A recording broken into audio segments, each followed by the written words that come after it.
ত্রিপুরা সুন্দরী মন্দির হলো দেবী ত্রিপুরা সুন্দরীর একটি হিন্দু মন্দির, যা স্থানীয়ভাবে দেবী ত্রিপুরেশ্বরী নামে বেশি পরিচিত। মন্দিরটি প্রাচীন শহর উদয়পুরে অবস্থিত। আগরতলা ত্রিপুরা থেকে প্রায় 55 কিমি দূরে এবং আগরতলা থেকে ট্রেন ও সড়ক পথে পৌঁছানো যায়।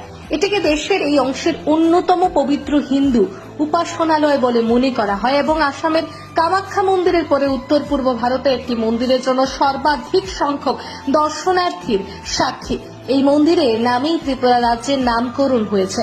মাতাবাড়ি নামে জনপ্রিয় মন্দিরটি একটি ছোট টিলার উপর স্থাপিত, যা কচ্ছপের কুজের মতো। কূর্মপৃষ্ঠের এই আকৃতিটিকে শক্তি মন্দিরের জন্য সবচেয়ে পবিত্র স্থান হিসেবে বিবেচনা করা হয়, তাই এটিকে কূর্মপীঠের নামও দেওয়া হয়েছে।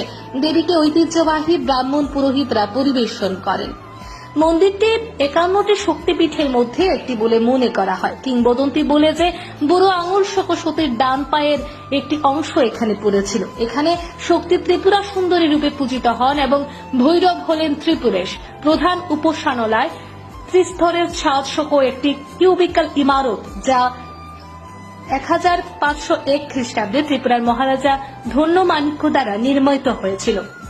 এটি বাঙালির একটি রত্ন শৈলীতে নির্মিত। মন্দিরের গর্ভগৃহে দেবীর দুটি একই রকম কিন্তু ভিন্ন আকারের কালো পাথরের মূর্তি রয়েছে। 5 ফুট উচ্চতার বড় এবং আরো বিশিষ্ট মূর্তিটি দেবী ত্রিপুরা সুন্দরীর একটি ছোটটি, যাকে আরাধ্যভাবে ছোট মা, আক্ষরিক অর্থে ছোট মা বলা হয়, 2 ফুট লম্বা এবং দেবী চণ্ডীর একটি মূর্তি। ছোট মূর্তিটিকে ত্রিপুরার রাজারা যুদ্ধক্ষেত্রের পাশাপাশি শিকার অভিযানে নিয়ে যেতেন বলে জানা যায়। প্রতি বছর দীপাবলি উপলক্ষে মন্দিরের কাছে একটি বিখ্যাত মেলা অনুষ্ঠিত হয়, যেখানে অসংখ্য দর্শনার্থীদের তীর্থস্থানে বেড়াতে আসেন।